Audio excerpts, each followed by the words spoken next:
Help me welcome to the dais Yosi Sergant, who is the founder and owner of Task Force.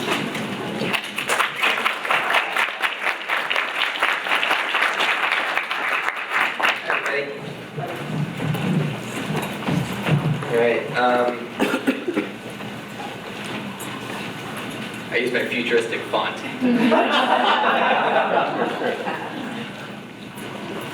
Okay, so let me preface this by putting a little.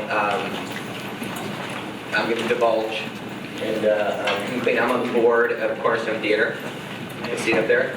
I'm also on the board of Invisible Children. I reference them here. It's just so you know I'm not coming at this totally unbiased. So we currently live in the future. That's Snoop Dogg. He's also known as Snoop Lion. That's Tupac. That's actually a hologram of Tupac. Because you see, Tupac died a long time ago. But this was Coachella this last year. We live in the future.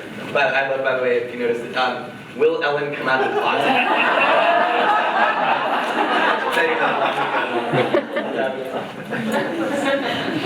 First version, this is Bush 1. And by the way, I'm an unabashed activist, so forgive me if I offend any of your sensibilities.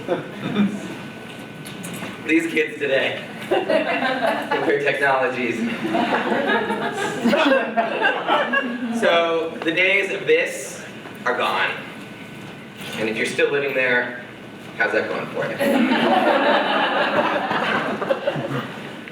Technology is accelerating faster than any other pace in history.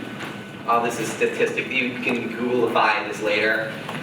The pace at which we are adopting technology has never been this fast, and it will continue to go faster and faster.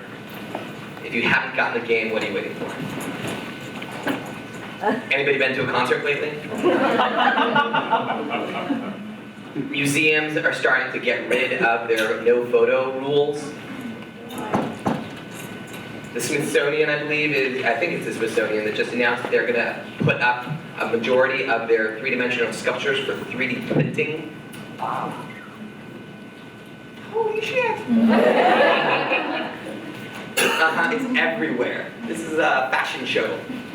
The Hilton girls couldn't be bothered.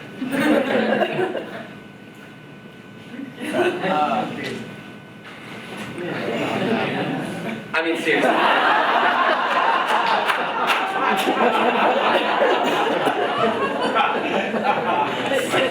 Kids grew up with this shit. It comes naturally. It is a part of their existence and their structure. It is a part of the way they experience life. So often I hear arts administration and arts organization asking some very basic questions. How do we attract audiences with technology and use social media? And I guess my challenge in the way that I think about the future is, you're asking the wrong question. Attract versus engage. And by the way, my title, what I call myself, is a community organizer. Put this into some framing. I'm a community organizer. Unabashed. Yeah. Something that defines this next generation of millennials that are coming to age, that are your new audience across cultures, is this adoption of technology and this expectation that what they're doing and what they're involved in will have some kind of impact and effect on their life, on the world around them, on their communities. They demand it of the corporations that they purchase from, they demand it of the universities they attend, they demand it of anything and everything that they spend their time on. It's even a part of their experience on their Facebooks. And I did incorrectly use the word Facebook intentionally there. So, Ethan Zuckerberg is the director of the Center for Civil Media and MIT Media Lab, professor and partner. Made these next few slides, so I'm stealing his perspective on the world because I love it. This is framing. So here we're talking about engagement. is when you're engaging your audience, or your participants, or your community, or your actors, or how you engage in the world, is your work symbolic or impactful? Is it a thin engagement or is it a thick engagement? Now, let's put this into some definition. Voting. Voting is a thin engagement. It takes very little time, very little effort. You show up, you put a button, you press a button, and you're done. But it is a thick and impactful engagement. You are electing a leader, right? There is a tangible outcome and change from your work. Symbolic and thick engagement. I mean, you have to sleep on the freaking streets, basically. Grow a beard. Get dirty. But was it really impactful? Did it really change anything? Thin and symbolic. Liking, sharing, spreading. Easy, quick, symbolic, and thin. Okay, I'm on the board of Invisible Children, so I take issue with this. We can have that conversation later.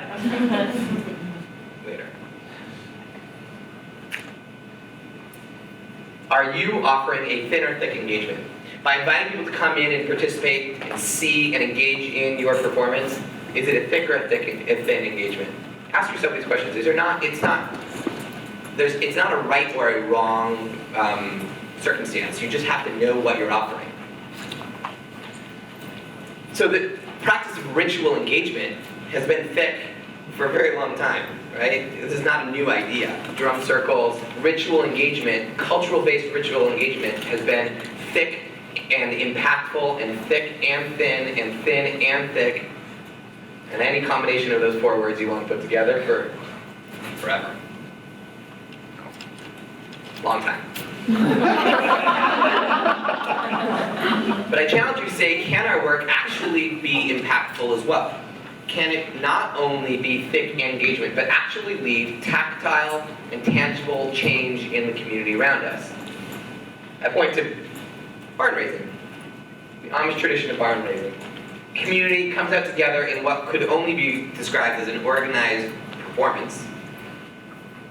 Stage managed, crewed, craft services, the whole 9 yards. The modern version. Okay, so what does this look like today? What does this look like for the future? Here's my answer to the prompt. Has any of you heard of Conspiracy for Good? This is just one example. Conspiracy for Good was a product of Tim, what's-his-face, who created Heroes. Google it, I forgot. Corporate sponsored, government funding, city funding, county funding, private equity funding, nonprofit partners. Took place in London.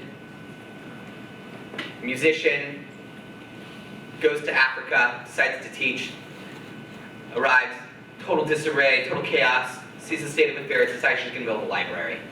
In the process, all the books go missing. She tries to figure out what's going on, mystery ensues.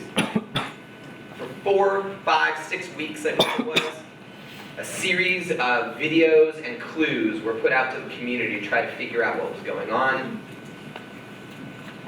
Here's our singer with some books. Over the course of the next 10 weeks in London, a series of dance performances, of on-site theater activities. This was the final scene of this mystery that played out in public. Was a press conference where they finally took down the CEO of the evil corporation in public. The audience members were a mixture of actors and people who were participating in this transmedia game. Right? There's some buzzwords for you to look up again on the Google machine. Thick engagement.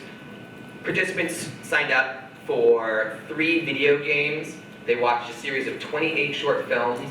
There were over 35 public performances that ranged from an apartment building that you had to show up to and there was a scene going on, to a press conference. The video games were downloaded over 500,000 times. I wasn't kidding, there really were street performances. This was dance, this was theater, this was visual arts, this was technology, all interweaved together. Remember the scene of the sex and the text scene? This was an actor on the street. They had to use their phones, scan digital art on the wall, and if they came across the correct piece of art, they were using GPS coordinating to find it. Clues would be revealed, and they would find out the next mystery and move them along this chess-piece game of theater performance. All along the way, they were collecting books. In the end, it was 5 weeks of online experience with music, films, apps, 10 weeks of offline performances, clues, challenges, and more. But more importantly, they built 5 libraries in Zambia. They donated 10,000 books, and they gave scholarships for 50 girls for 10 years worth of education in Zambia. How does this apply? This was Verizon. How can we do this? So the University of Chicago has been doing this for 5 years now. This year, their game is called Lucidity, luciditygame.com. You should check it out. The game was developed in a 3-week workshop with the students. And this is my hat tip to Cornerstone for this process. The students developed the content, they made the videos, they made the gaming, they developed the clues, they did everything. This is the process of developing. The organization is called Game Changers. It takes place in the south side of Chicago. Anybody been to the south side of Chicago? Anybody know what's happening in the south side of Chicago? This is a safety and a community health action. This is life-saving.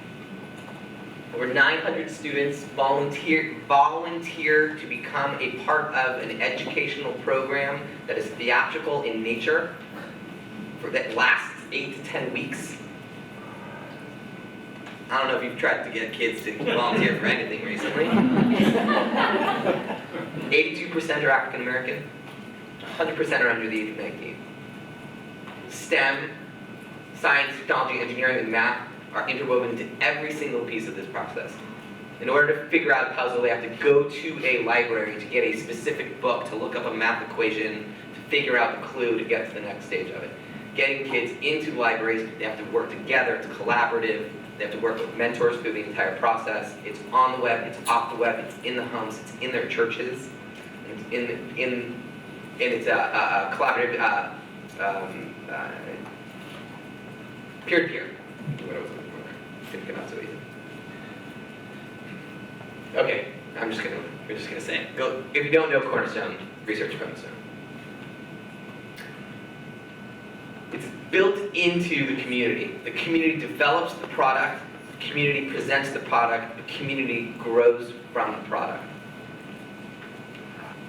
So again, I'm going to ask you to think about this as you move forward.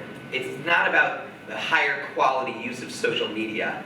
This is about the highest quality engagement possible. Are you engaging with your community in the way they want to be engaged to it, in the tools they want to be engaged with the message that they want to be hearing from the messenger they want to be hearing from? No, I guess I'm done. All right.